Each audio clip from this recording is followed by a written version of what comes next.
ഈശോ മിശിഹായ്ക്ക് സ്തുതിയായിരിക്കട്ടെ. യോഹന്നാൻ 1:14 വചനം മാംസമായി നമ്മുടെ ഇടയിൽ വസിച്ചു.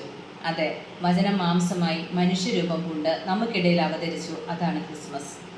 ദൈവം സ്നേഹമാണ്. നമ്മോടുള്ള ആ സ്നേഹത്തിൻ്റെ, ആ കരുതലിൻ്റെ ഓർമ്മപ്പെടുത്തലാണ് ഓരോ ക്രിസ്മസും.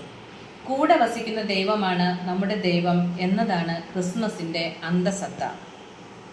നമുക്കേവർക്കും ക്രിസ്മസ് എന്നും ഒരത്ഭുതമാണ്. അവിടുത്തെ ജനനം ഒരത്ഭുതമാണെങ്കിൽ ഒരു മഹാത്ഭുതമായി അവിടുന്ന് അനുദിനം അൽത്താരിൽ പുനർജനിക്കുന്നു എന്നത് എത്രയോ വലിയ സത്യമാണ്. നമ്മെ മതിവരുവോളം സ്നേഹിക്കുകയും സ്നേഹിക്കാൻ പഠിപ്പിക്കുകയും ജീവരക്തം ഊറ്റിത്തരികയും ചെയ്ത നമ്മുടെ യേശുനാഥനെ ഹൃദയത്തിലേക്ക് സ്വീകരിക്കാം.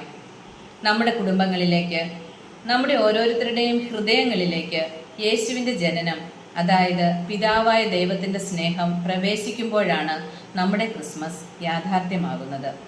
ഉണ്ണി യേശുവിൻ്റെ സ്നേഹം ഏവരിലും നിറയട്ടെ. ഏവർക്കും ക്രിസ്മസിൻ്റെ മംഗളങ്ങൾ സ്നേഹത്തോടെ നേരുന്നു.